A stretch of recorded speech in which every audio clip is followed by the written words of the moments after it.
You wake up. You swing your legs off the side of the bed, you put your feet on the floor, and you go to stand, and for a few seconds that knee just will not cooperate. It catches. It grinds.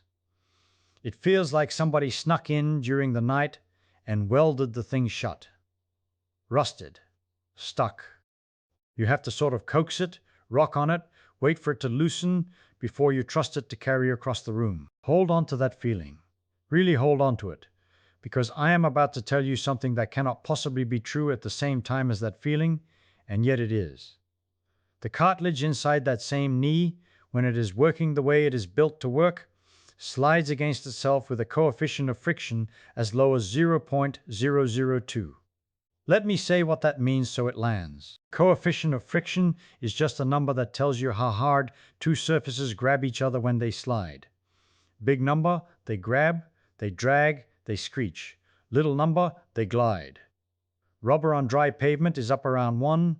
A waxed ski on snow is down around 0.05. And ice sliding on ice, the slipperiest everyday thing you can name, the thing that puts people flat on their backs every winter, that comes in somewhere between 0.005 and 0.05 depending on the day. Your knee beats it. The living surface inside your leg is slicker than ice on ice. You are walking around carrying a pair of bearings more frictionless than a skating rink in January, one in each leg and a couple more in your hips, and you did not pay a dime for them and you never oiled them once. So I have got a contradiction sitting right in front of me, and I love a good contradiction. Because a contradiction means somebody has made a mistake, and usually the somebody is me, and finding the mistake is where all the fun is. On the one hand, the most frictionless machine known to ordinary life. On the other hand, the sandpaper feeling you had 90 seconds after opening your eyes. Both of those are about the very same knee. Both are true. So one of them has a secret. Now let me tell you the easy answer. The answer everybody reaches for, so we can look at it in good light and then decide whether to believe it. The easy answer is that the knee wore out. You are older, the parts are old, the cartilage got thin and rough, and stiffness in the morning is just the sound of a machine coming apart. Decay. Rust like it feels. And I want to be careful and fair here, because that answer is not stupid, and it is not even entirely wrong. Cartilage does change. Surfaces do roughen. But I am telling you at the very start of this hunt, before we have turned over a single clue, that decay is not the thing that welded your knee shut last night. Decay does not run on a schedule. Decay does not switch off at midnight and switch back on 30 minutes after you start moving. And your stiffness does exactly that. It comes in the night and it leaves after a little walking, day after day, and a thing that comes and goes on a schedule is not rot. It is a mechanism. Something switched off between the time you laid down and the time you stood up. Something with a cause you can find and a switch you can throw. That is what we are going to track down together. So let us do it the way you would run down any good mystery. You collect what you actually know. You do not swallow the first tidy story. You watch for the clue that does not fit, and you follow the thing that does not fit until it talks. Here is the first thing we actually know, and it is worth getting solid, because the whole case is built on it. When somebody takes real cartilage, fresh, the living stuff off the end of a bone, and slides it against another piece of real cartilage in a careful test, they measure a coefficient of friction of about 0.024, give or take a whisper. Older careful measurements land in a band from about 0.018 up to about 0.044. And here is the detail that starts the whole thing itching in my brain. That number, low as it is, only stays that low when cartilage rubs against cartilage. When they take the very same cartilage and slide it against glass or against polished metal, the friction goes up. The living surface against a dead hard surface is worse. The living surface against its own kind is the champion. Sit with that a moment, because it is strange and most people rush right past it. Glass is smooth. Polished steel is smooth. You would bet money that a machined steel surface is smoother than the knobbly wet end of a bone, and you would lose the bet. Whatever is making your joint so slippery, it is not just that the surface is polished flat like a mirror. If it were only about being polished, glass would win. Glass loses. So the slipperiness is not sitting in the shape of the surface alone. There is something else in there. Something that only shows up when the two living surfaces with whatever is between them are allowed to work together as a pair. Hold that thought. We are going to need it. Now, what is between them? What is in the gap? Because there is a gap, and there is something in it, and if you have ever heard the word for it, you have heard it called synovial fluid. That is just the joint's own oil. It is a slippery liquid your body makes and keeps sealed inside the capsule around the joint, bathing both surfaces. And you would think, fine, it is oil. Oil is oil, case half closed. But this fluid does not behave like the oil in a can. This fluid does something that ordinary oil would never dream of doing, and once you see what it does, the whole morning mystery cracks open like an egg. Picture the oil in your kitchen. Olive oil in the bottle on the shelf. It sits there overnight. You come down in the morning, you tip the bottle, and it pours exactly the same as it poured yesterday. Its thickness does not care whether you left it alone or shook it. Water is the same. Honey is the same. Most liquids you meet have one thickness and they keep it, whether they are sitting still or racing through a pipe. The fluid in your joint is not like that at all. When the joint sits still, when you have been lying in bed for hours and nothing in that knee has moved, the fluid goes thick. It stiffens. It sets up almost like a soft gel, sluggish and gluey. And then the instant you start to move the joint, the instant one surface begins to shear across the other, that same fluid thins out and goes runny and slick, right there, right when you need it. Still, it is a gel. Moving, it is oil. Same fluid. The engineers have a word for a liquid whose thickness depends on how hard it is being worked, and the word is thixotropic, and it is one of the loveliest tricks in all of the plumbing of the body. Its thickness is not a fixed fact about the fluid. Its thickness is a response to what you are doing to it. Now do you feel the first clue land? You spent the whole night perfectly still. For hours nothing sheared, nothing stirred, and that beautiful slick oil quietly thickened up into gel exactly as it is built to do the moment it is left alone. You did not wake up with a broken joint. You woke up with a joint full of set jelly. And the very first thing that happens when you start to move, when you rock on it and coax it and take those first careful steps, is that the shearing kicks in and the gel remembers it is supposed to be oil. And it thins, and the slickness comes flooding back. That is why the stiffness does not last. That is why, if you time it, morning stiffness in a joint like this tends to melt away within about 30 minutes of moving around. 30 minutes. That is not the clock of decay. Nothing rots and then unrots in half an hour. That is the clock of a fluid changing state, because you finally gave it the one thing it was waiting for, which was motion. And I could almost stop here and hand you a tidy answer, and a lot of people do stop here, and they are missing at least half the story. Because if it were only the fluid going from gel to oil, you would expect that lying still is neutral, that rest is just a pause, and that any old movement fixes it and any old stillness lets it drift back. But the deeper you push on this joint, the stranger it gets. There is a second machine hiding underneath the first one. There is a reason that standing still, dead still, under load, is actually worse for the film than you would ever guess.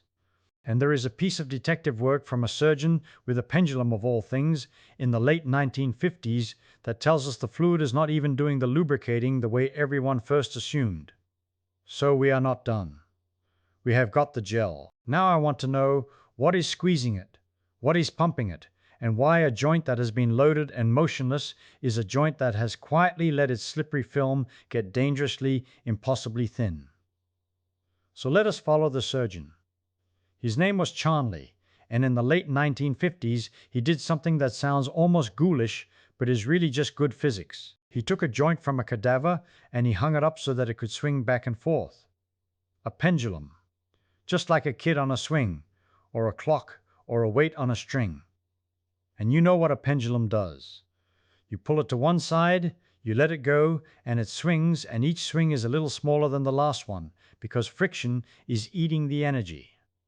Bleeding it away, swing by swing. Now here is where it gets clever.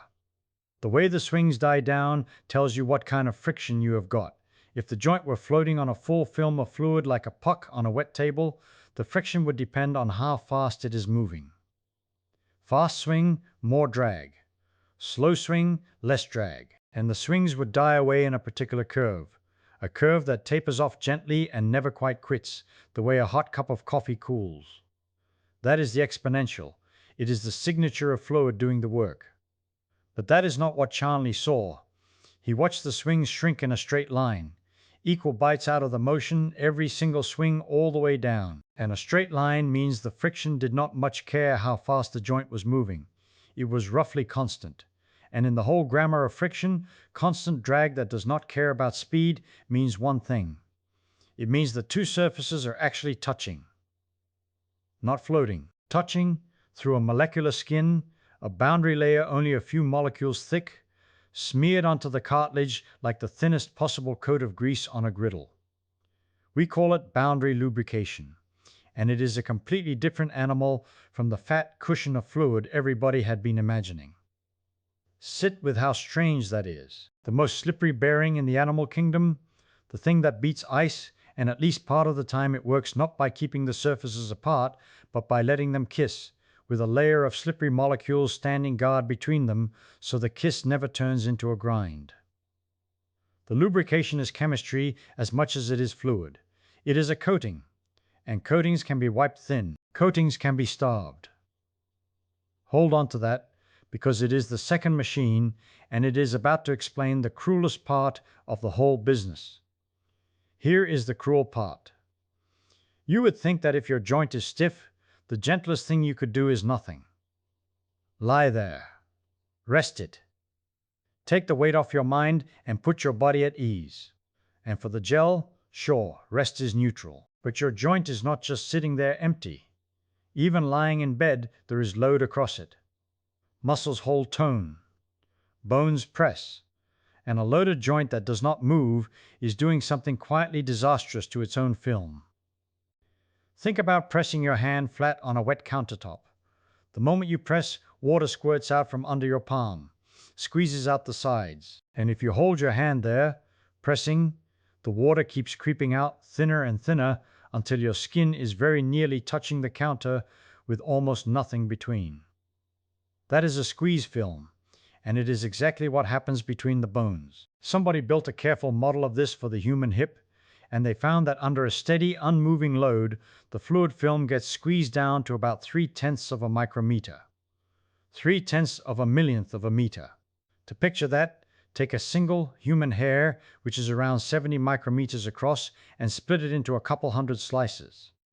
One of those slices is your cushion. That is all that is standing between the two bones when you have been still and loaded for a while. And it gets worse because of the gel. Remember, the fluid gets thicker the longer it sits.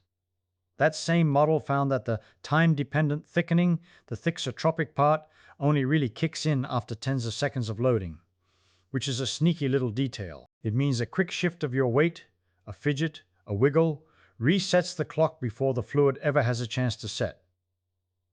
But hold still for a minute, 2 minutes, an hour, a whole night, and the two effects gang up on you. The film squeezes thin, and the fluid that is left turns to paste, and now you are trying to start moving two rough surfaces separated by a molecular whisper of glue. No wonder the hip locks like rusted iron. It is not rust. It is a film that has been pressed down to nearly nothing, and a lubricant that has quietly congealed on top of it. Now the third clue, and this is my favorite, because it turns the whole picture inside out. Cartilage is not a solid. Not really. It is a sponge. A firm, wet sponge soaked through with fluid sitting on the end of your bone, and a sponge under a weight does what sponges do. It weeps. Press down, and fluid oozes out of the cartilage itself, up into the gap, and that escaping fluid helps carry the load. Lift the weight off, and the sponge drinks it back in, sucking the fluid home, refilling itself, getting ready for the next press. They call it weeping lubrication, and the word is exactly right. The joint sweats its own oil under pressure and reabsorbs it at rest. But look at what that machine needs to run. It needs the press and the release, the squeeze and the let go. Load, unload, load, unload. It is a pump. And a pump that you never work is a pump that does nothing. Hold a steady weight on a sponge and it does not weep forever. It weeps once, gives up its fluid, and then just sits there flattened, dry at the contact, waiting. To keep the fluid cycling, you have to cycle the load. You have to move, push and lift, step and swing. The very act of walking is what runs the pump that makes walking possible. Do you feel the loop closing on itself? The joint lubricates itself by being used. It is a machine whose fuel is motion and whose only failure mode in the morning is that it has been sitting all night with the ignition off. So now let me put the clues on the table together, because I think we have caught our culprit and it was never the one we suspected. Suspect number one was decay. Old cartilage, worn out, done, and there is real wear in real joints. I am not waving that away. But decay does not explain why the stiffness melts in half an hour. Decay does not reverse over a cup of coffee.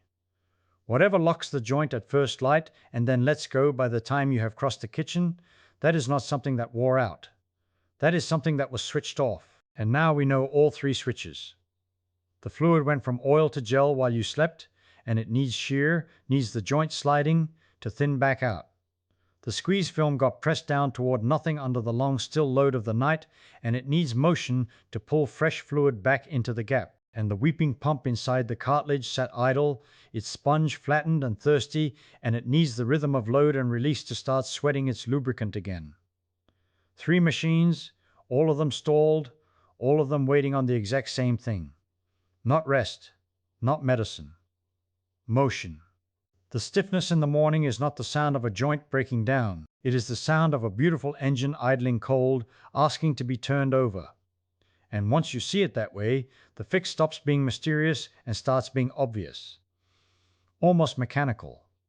You do not need to force a cold, stiff, gel joint to bear your whole weight on the first step of the day and grind its way loose. That is the worst thing you could ask of it. Two rough surfaces and a molecular film suddenly loaded. What you want is to run all three machines gently before you ever stand up. Small motions to shear the gel and thin it.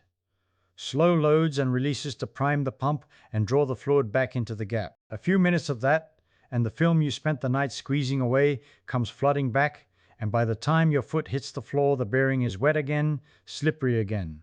The impossible machine from the start of our story humming the way it was built to hum. Which is why the smartest thing I have seen recommended is to do the first movements of the day without even getting up, before your feet touch the ground. Lying right there in the bed where the joint stiffened, you start feeding it motion. And that is not a folk remedy. That is applied physics aimed straight at the three switches we just found. But before I show you those exact movements, I want you to understand what you are buying with them, because it is a great deal more than a comfortable first step. The way you walk once that film is restored, the very speed you carry across a room, turns out to be one of the loudest signals your body sends about how much life you have left in front of you. And that is where this quiet little mystery about a stiff hip suddenly stops being little at all. So let me tell you what a walk actually is, because we throw the word around as if it were nothing, as if it were just falling forward and catching yourself. It is far cleverer than that. When you take a step, your planted leg becomes a stiff strut, a rigid pole, and your whole body vaults up and over the top of it like a pole vaulter clearing the bar. At the bottom of that arc, you are moving fast and riding low. At the top, you are high and slow. And what is happening is a trade, back and forth, thousands of times a day. Speed becomes height, height becomes speed, kinetic energy poured into the bank of gravity and then drawn right back out again on the way down. Physicists call it an inverted pendulum, because it is a pendulum standing on its head, swinging over the foot instead of hanging from a string. That trade is nearly free. It is one of the reasons you can walk for miles and barely notice the cost. And there is a second trick tucked inside it, a little kick of genius. Right at the end of each stance, just before your other heel comes down to catch you, your trailing foot gives a push, a small shove off the ground. And the timing of that shove is everything. If you redirect the body's velocity at just the right instant, you save an enormous amount of energy compared to letting it crash down and hauling it back up again. Nature found the cheap way to move. But here is the thing you have to feel in your bones. That whole beautiful pendulum, that elegant trade of speed for height, only works if the bearing at the top of the strut is slippery. If the hip is dry and gummed and grinding, the pendulum cannot swing clean. You stop vaulting and you start lurching. You shorten the stride, you slow the whole trade down, and every step starts costing you. Now, why should you care how fast an old machine trades kinetic energy for gravitational energy? Because somebody went and measured it, and the answer is one of the most sobering things I know. Take a great pile of older people, and I mean a great pile, more than 34,000 of them, all living out in the ordinary world, and follow them for years. Then do something almost insultingly simple. Ask each one to walk at their normal, comfortable pace and time them. That is it. Just clock the walk. And what falls out of that data is astonishing. For every increase of 1/10 of a meter per second in someone's usual walking speed, the risk of dying dropped by about 12%. 12% for 1/10 of a meter per second. That is a hair of pace. That is the difference you would barely notice standing on a street corner watching two people cross. It goes further. They found that a pace of about 0.8 of a meter per second lined up with the median life expectancy for your age and sex. Right down the middle. Push it up to a full meter per second or better, and you are beating the average. Get yourself to 1 2/10 meters per second, a brisk, unhurried, purposeful walk, and you landed in the group with exceptional survival. The researchers started calling walking speed a vital sign. A vital sign. The same breath they use for your pulse and your blood pressure, they now use for how fast you cross a room. Because the walk is not just a walk. It is a report card on the whole machine. The heart, the lungs, the nerves, the muscles, and yes, those slippery little bearings at the hip and the knee. When the walk slows, the body is telling on itself. And that is exactly why the stiff hip on a cold morning is not a small thing. It is the first crack.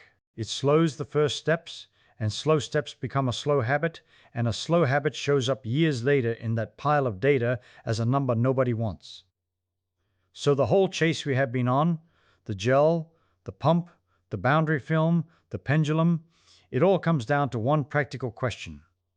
How do you switch the machine on before you ever stand up? How do you re-wet the bearing while you are still lying flat so the very first step of the day is a good one? Here is the physics of it, movement by movement. You already know the calf, the hamstring, the muscle up the front of the thigh, and the flexors at the front of the hip are the great engines of the lower body. Those four groups drive the pendulum, and there is a nasty little truth about a tight muscle. A tight muscle behaves like a stiff, thick rubber band. To move a joint through its arc against a stiff band takes more force, and that extra force gets dumped straight into the tendons and the joint as stress and strain and heat. Loosen the band and you lower the toll on the whole system. Tight calves in particular are troublemakers. Let them go stiff and they throw off the entire rhythm of the walk, pulling the knee and the hip out of their easy timing. So you do not stretch everywhere at random, you aim at the four engines. Begin before your feet touch the floor. Lie on your back and reach the whole body long, arms overhead, a loop of resistance band in the hands, and pull into one great head-to-toe stretch, the kind a cat does when it wakes. That wakes the body and gets the blood moving. Then draw one knee up toward your chest and hold it, gently, feeling it open across the front of the hip and down the thigh. That is your hip flexor, one of the four engines, and you are pumping the joint through its arc, feeding motion to the film. Roll onto your side and reach back for the ankle, easing the heel toward you, and there is the front of the thigh stretched clean. Then loop the band around the sole of one foot and straighten the leg toward the ceiling, and now you are lengthening the hamstring down the back. Fold forward into the pose where you sit back on your heels and reach the arms long in front of you, quiet and easy. Then arch the other way, chest lifted, the gentle back bend. Every one of those is a cycle of load and release. Every one is you working the sponge, squeezing the old fluid out and letting the fresh draw back in, thinning the gel with shear, coaxing the boundary layer back onto the surfaces. You are not warming up in some vague, hopeful way. You are hand priming a pump. And once you are up, if the knee is the trouble, sit in a chair and do 3 more, each with the chair to steady you. Stretch the calf, stretch the hamstring, stretch the front of the thigh. Do that with some regularity, and you should feel the knee ease within about 3 weeks.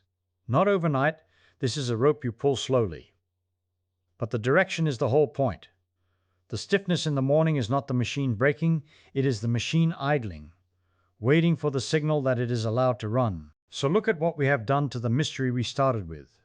We began with a hip that locked like rusted iron at first light, and it looked for all the world like decay, like the sad grinding down of a worn-out part. And it is nothing of the kind. What you have is a bearing so fine it beats ice sliding on ice, a bearing that lubricates itself but only on one condition. It has to be moved. The gel thins when you shear it, the sponge weeps when you load it, the film returns when you cycle it. Rest thickens it, and motion frees it, and that is the whole secret turned inside out. You were never handed a machine that simply wears away with the years. You were handed one that goes quiet in the night and asks every single morning to be woken up. The stiffness was never the ending. It was the machine, lying still, waiting for you to give it the one thing it has always needed. So each morning, before the day has any claim on you, you get to reach down and switch the slipperiest bearing in nature back on, and then walk out on it as if you were new.